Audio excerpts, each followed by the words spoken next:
Hey, this is Sense, and I just got back from seeing Shang Chi.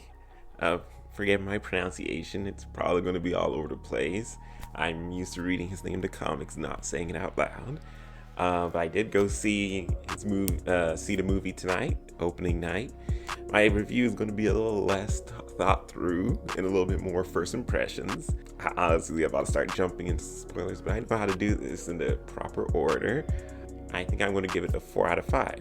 Now, I am going to put a little asterisk on there. I'm saying 4 out of 5, but you may notice me saying a decent number of things that were a little bit more on the negative side, which made me be like, why is the score so high if you're saying stuff on the negative side? That's because they were more, these are the things that they had just gotten. It would have pushed it to being a really great movie, you know? So, whenever a movie's good, but I see a lot of potential, that's when I start turning a more critical eye on it. The other thing is when I know it has good potential and then it just really dive bombs it. That's super critical, but that's not what happened here. This is a good movie, a lot of good humor, a lot of good action, definitely a huge amount of CG going on. I'm gonna give it a 4 out of 5, and then let's move on to talking about some of the spoiler, which even let's start with a name. Shang-Chi and the Legend of the Ten Rings, which didn't make a whole lot of sense because, yeah, there's the Legend of the Ten Rings, but the movie isn't really about the Ten Rings at all. The Ten Rings are there, they're his father's organization, but they really just need to be some little they'll talk about how much power he has and how much he can topple governments and does this, that, and the third. And I was like, hey, if you had just shown some interactions with actual characters we knew and actual events we knew, that would have been even better, I think. Like, say, showing them handing over explosives that Zemo uses in Civil War or something like that. Like, that would have been some real, oh man, these guys are serious. As it is, they just seem like a bunch of goofy looking dudes in some fort somewhere who don't even fight all that well. You know, just the same issue you have with a lot of movies where you have too many ninjas, is they end up being pretty useless. And it's a little similar even with characters who are named, like Death Dealer and Razor Fist. They're named characters. They got an interesting look to them. They don't really, for the most part, do much. They are just kind of there to be there. A little bit of a complaint. And like I said, the movie's not really about the Ten Rings at all. I mean, we already know they exist. There's no legendary hidden anything around them. It should have been more like Shang-Chi and the Legend of the Village Behind the Waterfall. That would have been a bigger... it wouldn't have been as catchy, so I get that. But let's move on past that. I think acting was all pretty good. Any faults I had, like what I said, were more had to do with the script and what they did with the characters. The acting, I think was really well, and obviously, in terms of humor, you had...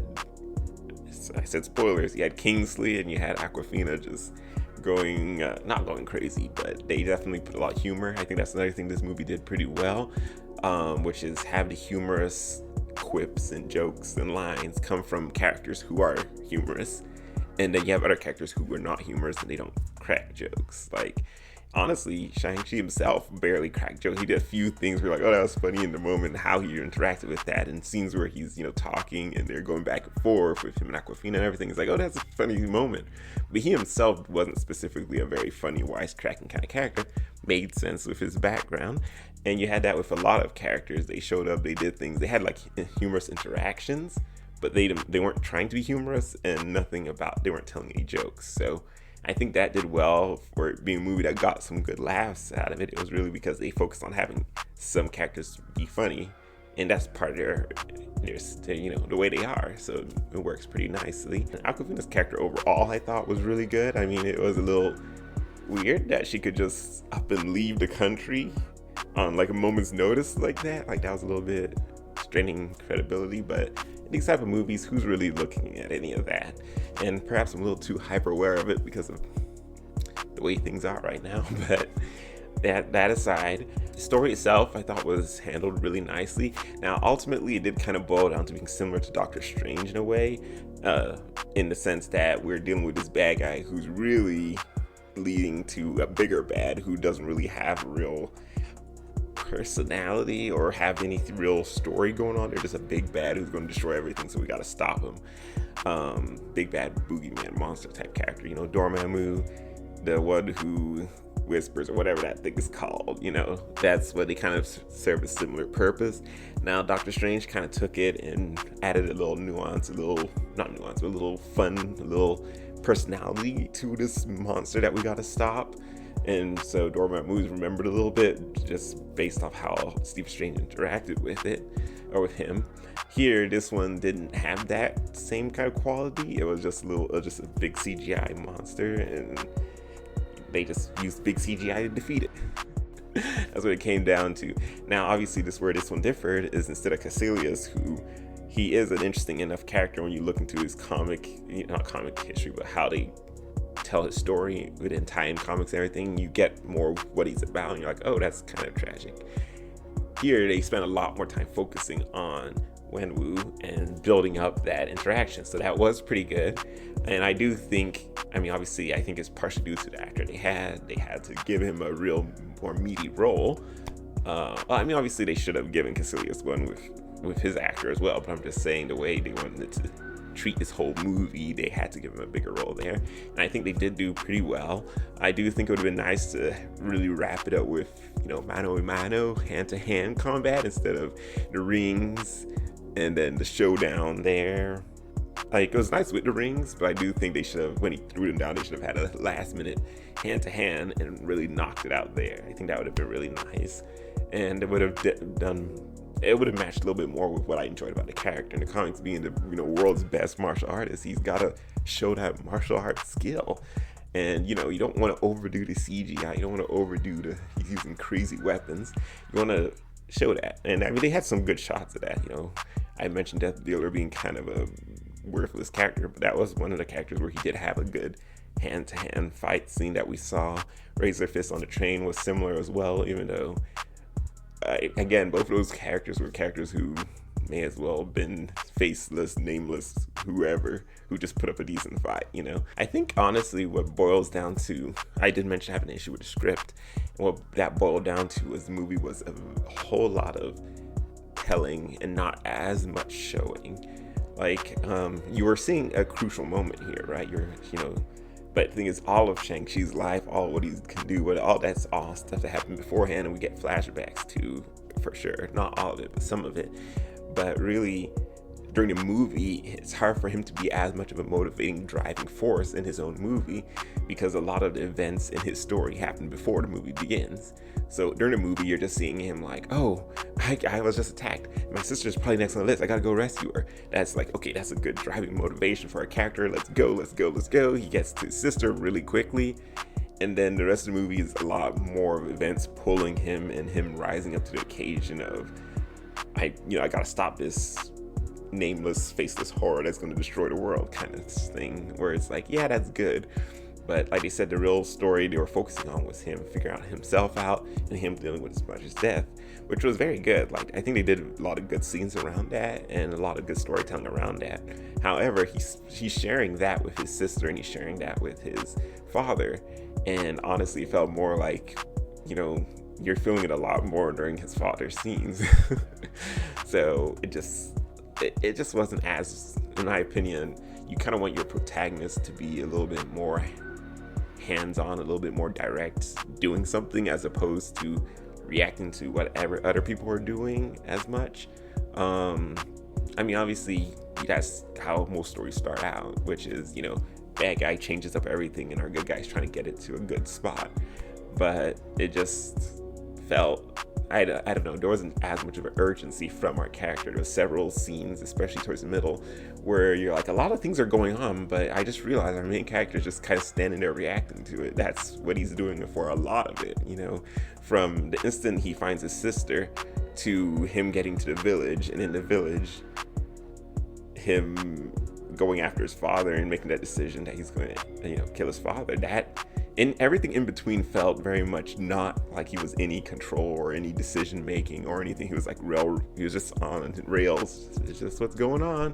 People making decisions, people doing stuff, And so that's where I have the real complaint is it feels like a lot of the movie is not, like, it's not really specifically being driven. It's hard for me to break it down. Like I said, this is more of a first impressions, a little less of a review. I don't have as much time to ponder it and put it all together into the right pieces. But I really enjoyed all the pieces they had, and I just felt like they weren't chained up as neatly and as powerfully as they could have been, in my opinion. But it did still get there in the very end with his interaction with his father, his sister. They had a good moment there where they wrapped up again, this wasn't in the beginning of the movie, this happened before the beginning, but him leaving his sister, and then him refusing to leave her later on, and then her letting him go and stuff like that. Like, those kind of, we brought what started out and we concluded it here very nicely, right? It's just, it felt like most of that had to do with other characters as opposed to our main character himself. And it's, I guess he was connecting with them, but they all happened because of the events around, not because he himself had a specific push to do any of them, I guess is what I'm saying. Like, he was being pushed to achieve greatness and less him trying to achieve any of it, which is fine. That happens with tons of characters. Honestly, let's look at even Luke Skywalker, classic story there, where a lot of his heroism is really thrust upon him.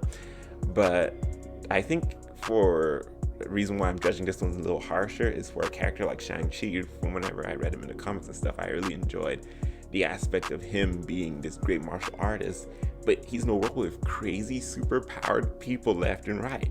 What makes him stand out? What makes him? It's like Hawkeye and other characters like that. What they do is their determination, their ability to deal with these crazy situations and come out on top is what makes them so endearing and makes them so memorable, and in my opinion makes them so powerful. So having a story where they focus a lot more on giving people powers around moving the wind and all that, and giving them rings to hit with and stuff like that, kind of was weakening some of that aspect of a character where it was his ability to stand up and fight regardless of these situations and take them down, So yeah, it's just, I guess, where I'm personally coming from an angle of being a little disappointed because of that.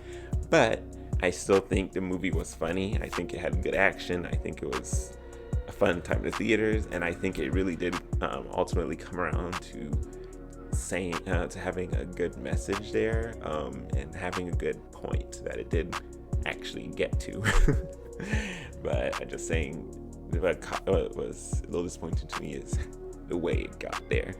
Let's show more of our character going through these important moments in their life and not have it all be flashbacks, because especially at the beginning I felt like we had a flashback within a flashback before we got to current day. I'm like, we're just going back and back and back. Like, when are we going to see our main character make any of these decisions instead of see him sitting there mulling over them after he already did it, which is nice. But having Awkwafina's character in there was a pretty smart decision, because as a character who seemed to be a lot more broody, it was nice having a character who could talk to him during those moments. There was a lot of times where something happened, I'm like, all right, where's Awkwafina? We need her in here so we can actually get him to speak and get him to interact and get him to make a decision and come to something. And obviously that's what she, especially brought towards the end, brought out of him. So that was very nice. I mean, she was an important cast for the character, for the story, and they knew it. So, they did well there, did very well. And like I said, it's a good movie. I enjoyed it. I definitely recommend it to anyone. Go watch it.